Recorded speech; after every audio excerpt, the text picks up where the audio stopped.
Have you ever noticed sometimes the hardest part of healing isn't the pain, it's the quiet?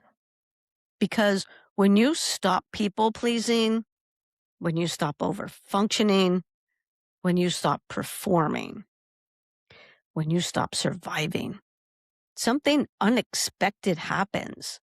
Space that appears. And inside that space, a question rises. Who am I now? Not who I had to become, not who people needed me to be, not who I learned to be to stay safe, but me. And if you've ever felt strangely uncomfortable after growth, if life feels quieter, lighter, but also unfamiliar, today's conversation is for you. Hey, everybody, welcome back to the Soul Talk podcast. I'm Marybeth Hrim. I'm a licensed clinical social worker. I'm a coach. I'm a runner. And I'm someone who deeply believes healing isn't just about changing your thoughts. It's about changing the relationship you have with yourself, mind, body, spirit, and stride.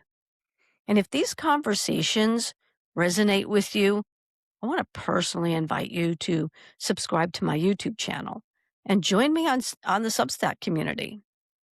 This work doesn't end when the episode ends. Every week, we continue these conversations through podcast episodes. Every day, there is a guided practices, reflections, and meditations designed to help you keep living forward. And if your nervous system has been carrying more than was meant to hold, check out my 7-day nervous system reset. It's a guided journey to help you slow down, regulate, reconnect, and feel safer inside your own body. And the link you can find in YouTube description. Okay, let's talk. Let's talk about when healing changes your identity. Because there's something nobody tells you about healing. First, healing takes as long as it takes. Healing changes your identity. Not overnight. It's not dramatic. It's quiet. Piece by piece. You stop saying yes automatically. You stop explaining yourself so much. You stop chasing validation. You stop trying to earn your rest. You stop performing strength. And suddenly, life gets quieter. And that quiet can feel uncomfortable. Because for many people, noise became identity. Busyness became identity. Fixing people became identity. Fitting in became identity. Being needed became identity. Holding everything together became identity.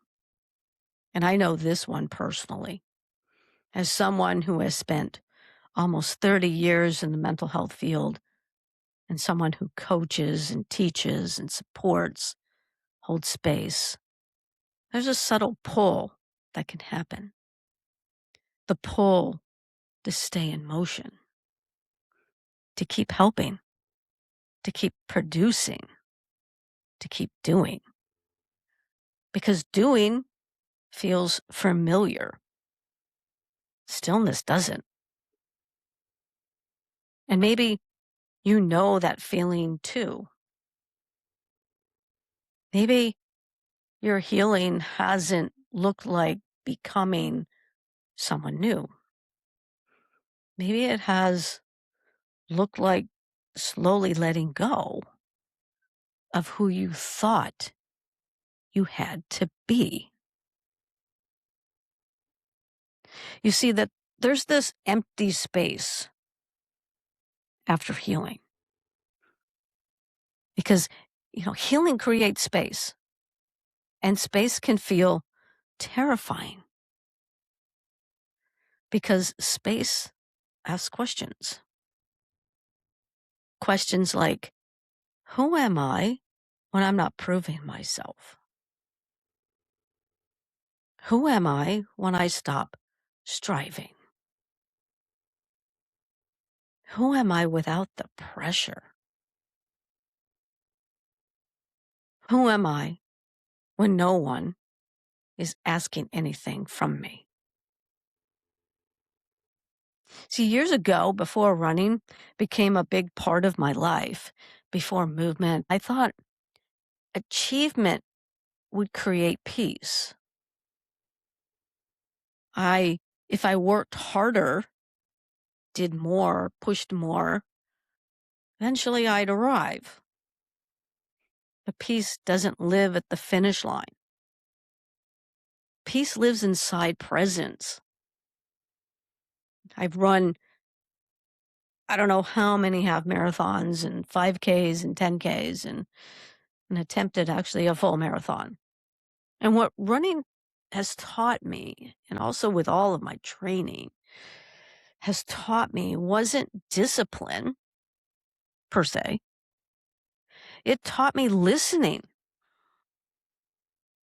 to my body, listening to my limits, listening to what needed rest, listening to what needed courage. Life works the same way. Forward isn't faster. Forward is more honest. And there is a choice versus compulsion. This week inside Living Forward series, we're talking about the difference between living by compulsion and living by choice.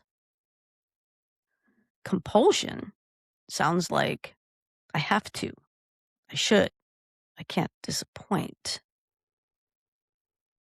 I need to keep everyone happy. I can rest later. Choice.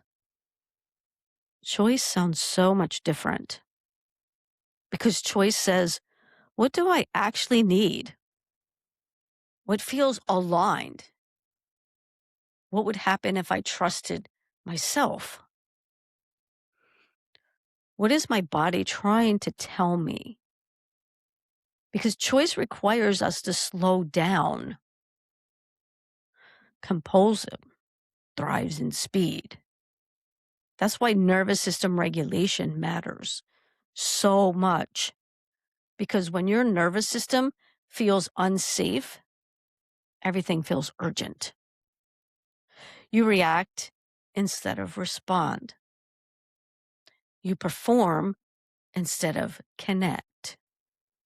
And you overfunction instead of receive support.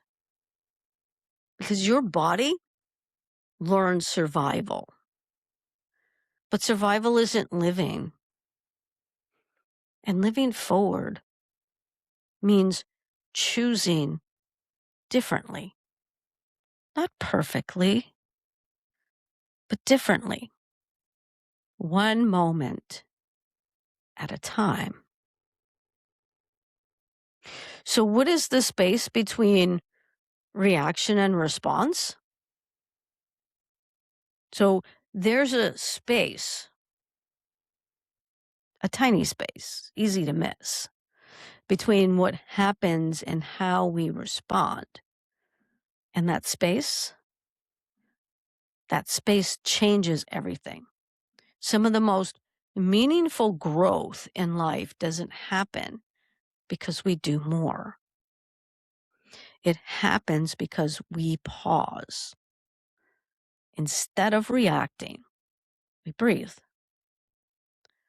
Instead of explaining, we notice. Instead of automatically saying yes, we ask ourselves, do I actually want this? Instead of abandoning ourselves, we stay. That pause is self leadership.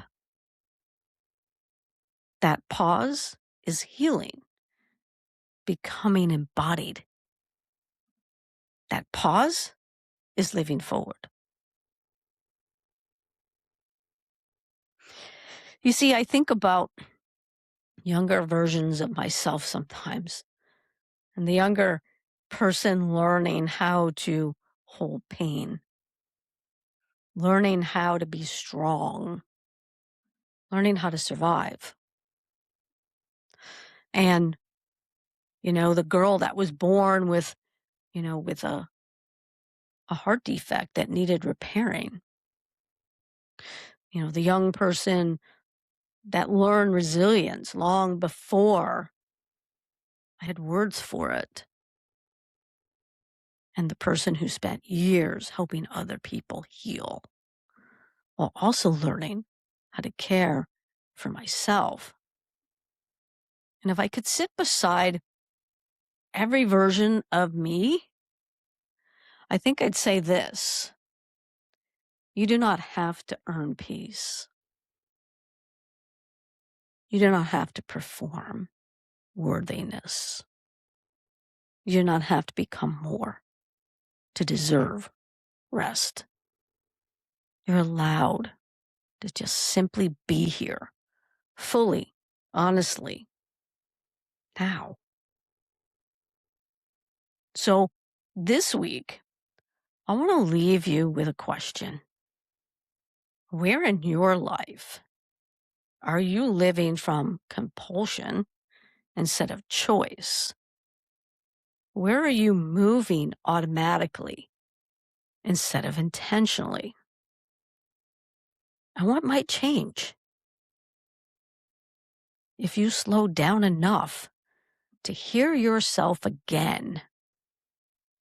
Because living forward isn't about becoming someone else,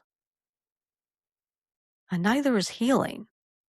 It's becoming more fully yourself, who you are, one choice, one breath, one honest moment at a time. So I want to thank you so much for being here today. And if today's conversation connected with you, go ahead and subscribe to my YouTube channel and join me on my Substack community. Share this episode with someone who really might need it. And if your nervous system has been asking for rest, for regulation, for safety, take a look at the 7-day nervous system reset. You don't have to keep carrying everything alone. So again, thank you so much for spending this time with me. And keep moving, keep listening, keep living forward. Until next time, I'm Marybeth Hrim.